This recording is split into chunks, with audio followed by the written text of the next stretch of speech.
Good morning, everybody, and welcome to Basin Electric's 2019 annual meeting. This morning, I'll have a series of things to go through with you, but I'd really like to start out and add on a little bit to what Chairman Peltier said. I think he did it so well here a minute, but I too want to acknowledge the great work of our employees. He talked a little bit about the reduction in force. A year ago, we stood before you and we said we had reduced our workforce by about 21%. You know, in doing that, there's always some collateral damage. We realize that, we know that, we knew that, we had some of it. Later on, I'll talk a little bit about some of the things we've done to try and address it, but you know, it's so heartening for me to see our employees working together to create solutions. They work so hard to do that, and I'd just like to show a really, really short video that demonstrates that even better.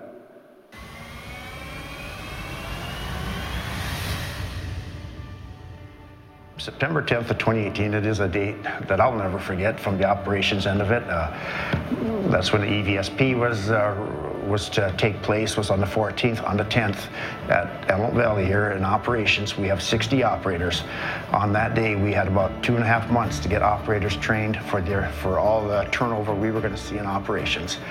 On September 10th, the start of that week, we have 60 operators out here. Out of those 60 operators, 32 of them were in new positions on that day. Over half our operators were in new positions, and they hit the ground running, and we didn't skip a beat. We actually went right into an October outage we had coming up, and again, they did really, really good. We did have a lot of tube leaks on Unit 2 throughout November, so they got a lot of experience at shutting down units, restarting units. They had a lot of exposure, and they proved to themselves more than anybody probably with Basin Electric that they can do it, and they did it. They've done awesome ever since, and I am really proud of that group. I think that video just says it all. I like that video because it permeates our entire workforce. It really did. And I just want to take this opportunity to thank our workforce. I'll talk a little bit more later, but I think I just want to show that video to just let you see what I see, quite frankly. Okay, a little bit about what's going on at Basin Electric. I want to go through some things with you this morning. I will say this, I'll preface my comments with this. You're going to see a lot more of this afternoon by the subject matter experts, my employees, my guys, quite frankly, but I'll touch on a few things that are happening at Basin. First of all, I think you probably know by now that we are becoming FERC regulated. We're no longer exempt from FERC regulation. You know, we had 2 members filed, which really tripped the trigger for Basin Electric to file it. We're in the midst of it right now. We're still trying to work through it. The staff's been great. We have really, really, really good outside lawyers. I can't compliment both enough, really, quite frankly. There's some challenges. We see some challenges, but nothing we can't overcome. We're confident. We've got this. There's no problem on that as far as that goes. And I think the last thing I want to leave today with you is that when we're done, we're going to be fully compliant. There's no doubt about it. So again, a little bit more later on, maybe even a little more tomorrow at the members only meeting. A little bit about really the thing that is really, really driving the biggest thing going on basically at Basin Electric, and that's our member growth. And I think the governor did a very good job talking a little bit about the Basin growth because a lot of it is coming from the Basin. You know, this spring, the state sponsored Bar Engineering to do a study on the load growth up there, and they were showing about 400 megawatts of load growth. The spring went on, the summer went on, and we could see our loads growing and growing. And you know, now as we look at it, we think there's a lot more growth up there, maybe 500 to 1,000 megawatts more in growth. Just a lot of growth, much more than we had expected. You know, I think it's really time that we acknowledge, and the governor did a great job. We're number 2 in the country now, North Dakota, because of the Basin. But it's really a world leader. It really is in oil production. There's just no doubt about it. Those oil companies up there are so innovative. They have been able to cut their costs by 2/3. They can bring a well on today in about 10 days where it used to take them maybe more than 30 days. And so their production costs are lower, they really are. And so what does that mean? Well, that means even at some of the lower prices we're seeing for oil right now, they can still compete. And so one thing that does give us a little bit of comfort is that very fact that this load is here to stay. But I also want to say we're seeing load growth all across our membership. Think eastern South Dakota and western Minnesota, the dairies. In Iowa, northern Iowa, some of the technology companies coming there as well. We're seeing growth. In fact, when we did our last load forecast this spring, we were showing growth in every district in our service territory except one. So we're doing all our due diligence, but you know, with load growth comes a need for resources. And the governor said it as well as anybody. I probably should have just handed him my speech, because whether it be coal, gas, wind, or solar, you know, we have always been an all of the above resource portfolio advocate, quite frankly. And the board, just here about 2 months or so ago, approved 2 new solar projects, one in Montana and one in South Dakota. So it truly is a very diversified portfolio. But at the same time, our generation team at Basin Electric is working very hard to look at other options. I mean, there are a lot of options out there. One we're very excited about, and the governor also talked a little bit about this, is working with the oil companies in the Basin. Because, quite frankly, as he said, when they drill a well, the first thing to come out, and to come out in great quantities, is natural gas. So much so that there's not enough processing for it, right? And so you look at that and you see all that wasted energy. Is there a way we can capture that energy and fire it in a combustion turbine, and then in turn provide electricity to them? And it's really a win-win if you think about it, because they need to continue with their load growth, or their growth in their oil production, and we have load growth to fulfill for our membership up there. And so we're working very hard with that. We think that there's some real possibilities for us there. We're also looking at some other build options ourselves, just because there's probably going to be a need for a great deal of generation up there. And then, of course, with more generation comes the need for more transmission. And we're working with SPP. In fact, here just a month or so ago, they toured the Basin, which I felt was a great thing for them, just to see the load growth themselves. So a lot going on, quite frankly. But I really want to close with this. Basin Electric is growing at about twice of the average utility in the United States. This is a blessing, you guys. This is a blessing, because if we can hold our costs, which we will, and you've charged us to do that, and we will, the more megawatt hours that we can stuff against those costs means that we can hold or lower rates to you, our members. And so this is, while there's some challenges here to get the resources online, it's a blessing because of that. So more to come. We'll talk a lot more about later this morning in some of our panels and some of the things we got coming along. You know, we still see ourselves in a carbon-constrained future. Our ITC, or Integrated Test Center, at the Dry Fork Station will have all 5 bays filled by the end of the first quarter of 2020. In the meantime, the University of Wyoming continues to drill test wells to see if the carbon can be sequestered around the plant, which is very positive. At the same time, the Carbon Safe project continues in North Dakota, which is shepherded by the EERC at the University of North Dakota. And so I think we continue to go down the path of living in a carbon-constrained future. But there's some positives out of this. There is. One of the things we're looking at is a 45Q project at DGC. You know, whether you know it or not right now, what happens when DGC fires coal to create natural gas, it captures the CO2. Currently, about 60% of that CO2 is compressed and sent to the oil fields for enhanced oil recovery in Canada. But we are looking into the possibility of taking the remaining 40%, which right now is just let back into the atmosphere, and taking it and sequestering it and getting 45Q credits. Now, there's a lot of work to be done. We need some regulation changes. We've talked to our delegation here in North Dakota about that. There's some things we need to work on. But we're keeping our eye on this, because if it could be done, it would be a great revenue enhancement for DGC. At the same time, a little bit more about DGC. You know, it continues to be a constant evaluation. You know, Chairman Peltier talked about us cutting a great deal of costs at DGC, and we did that. We cut about $50 to $55 million in costs out of DGC. And in fact, we did have a month or two where we made money at DGC. We did. They were showing some profits. But we're showing overall yet losses, albeit much smaller. and we realize we have more work to do. I think the positive thing about this, those two big fertilizer plants, the ammonia plant and the urea plant, have stabilized. They ran very, very well all spring and summer.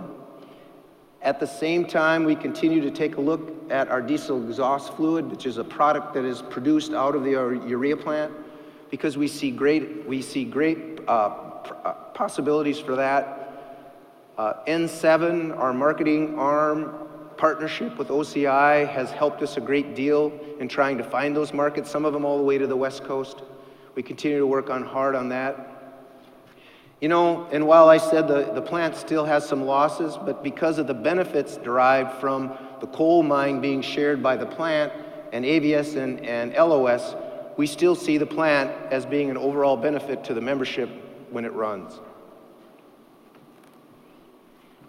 Another thing we're working on is cybersecurity, and I really want to start out assuring you that we have always done this work, and we have done it very well. The one thing we wanted to do, and the board challenged us too about this, is taking a look inside of ourselves, if you will. Is there a way we can do it a little more efficiently and effectively, right? So that, again, we can assure that the work is getting done, but in the most efficient manner. We got a little ways to go with this, but we hope to have this completed by the end of the year. But again, the takeaway you should have is we've always done it, we're fine.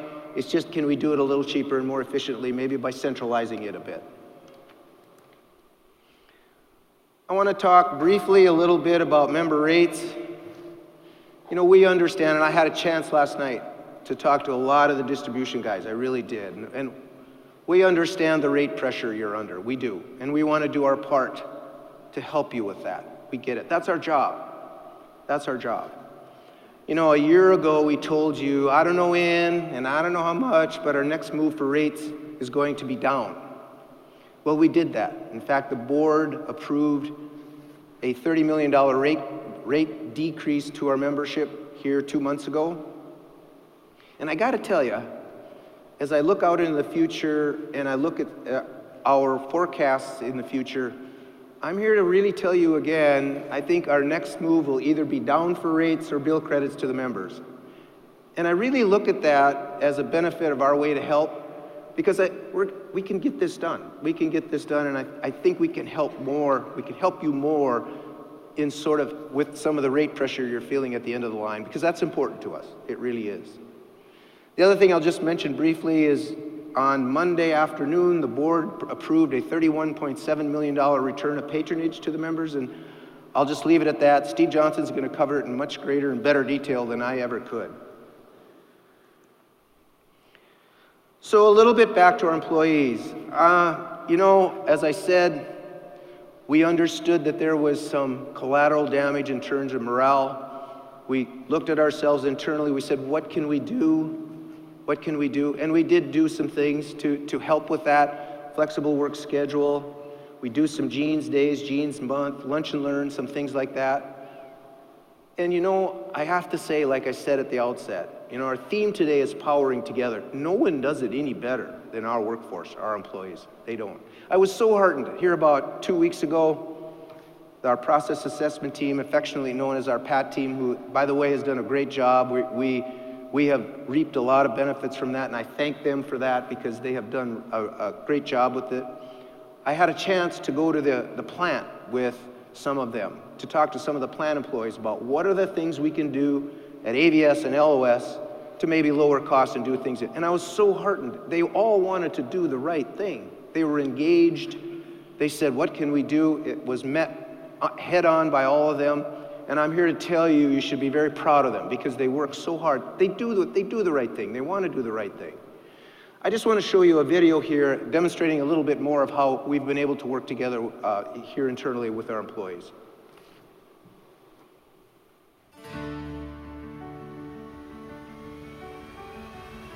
They have the same goals we have, keep the costs low. Procurement is down here purely as a support role. You know, we help dry fork employees prepare for the outage months and months in advance by writing contracts and ordering materials, putting purchase orders in place. And then during the outage, we come down here for about a week at a time, and we're just here to help the dry fork employees kind of execute what we put in place. And this is the first outage that we've had procurement here on a weekly basis going over stuff with us, whether that be contracts or whether that be the purchasing side. They're here and they're taking a real hands-on approach. We hold meetings with contractors, we get status updates. Are they on time? Are they in budget? Even though we have X number of dollars budgeted for the outage, if we can come in under that, how much better is that for the cooperative and the members?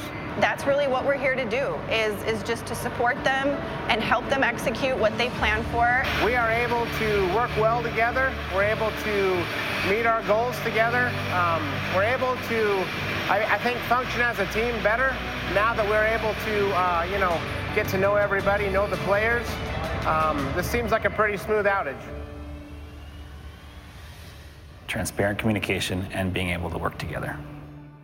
As we joined SVP, we had a year or so to get ready for it, and we knew we were going to go from a 1-hour dispatch to a 5-minute dispatch with automatic generation control, and that's just how SVP works. So we knew that the plants would have to change their operation. We knew the unit could do it. We knew it could change at a higher ramp rate. It was a matter of the effects it was going to cause.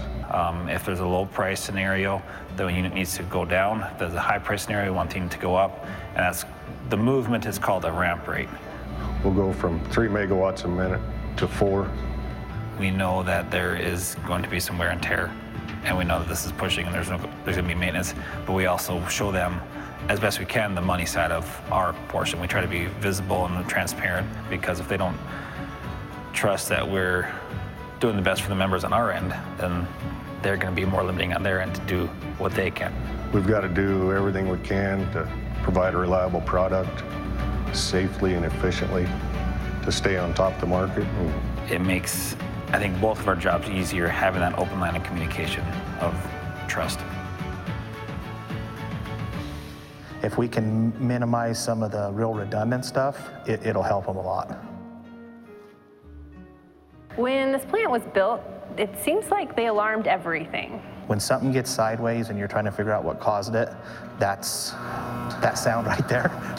That's what it is all day, every day. So that's what we're trying to minimize. In our control room, we get alarms from pieces of equipment in different conditions, and our lead station operators have to decide how to act to those. You would have 2 or 3 people digging through alarm screens trying to find out, what happened. It's important to be able to know what happened. If you lose a pulverizer, but you have 30 other alarms that are on top of it, you might not see that you even lost a pulverizer. When we first started this project, there were over 2,500 alarms a day. So that's where we were. We're down to the 200-300 a day. Some days it's a lot less, just depends what's going on in the plant. Katie really took ownership and said, we're gonna put something procedurally, it's gonna be in asset suites, we're gonna track it. I thought it was great. A lot of times we write things up and they get lost in our old system, the way we did things. I think everybody realized that it was needed, and I'm really glad that our B Leader team could get it off the ground floor and have the buy-in to keep it going. It's nice to see that was something that was allowed to do.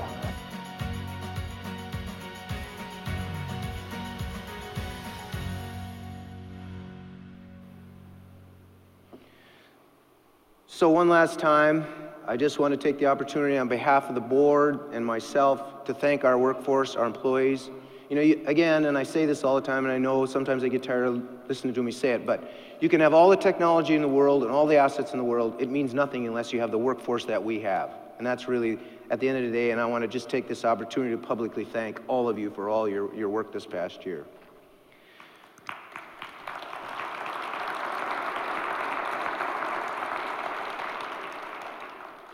So I want to close by thanking a couple of other groups here. The first group I want to thank is our board. You guys challenge us. You ask tough questions, but you encourage us. You stand behind us, and it means a lot to us. It means a lot to us all. I get together with my staff all the time, and you know what? You make us better. You absolutely make us better, and I want to sincerely thank you for your support over the last year. I mean, it was a little bit of a rocky year, I get it, and we've got some challenges ahead of us, but we're going to get there. We're going to get it done. There's no doubt. So thank you to the board. The last group I want to thank is you, the membership. You know, you entrust us with these assets, and you entrust us to manage them in the most efficient and effective manner to deliver power to you at the lowest possible cost. And we understand that. Every day we walk in, I think Chairman Peltier said it even better than I just did here earlier. You did. And I think that over the course of the last year, and in particular over the last 2 months, the support that we've received from you is so appreciated. We would have never got this done without you, and in particular the last couple months, we saw the support come in and roll in, and we were so heartened by it.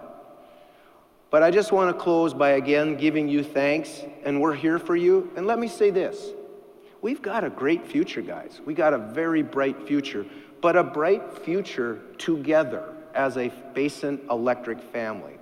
So thank you, and have a great annual meeting.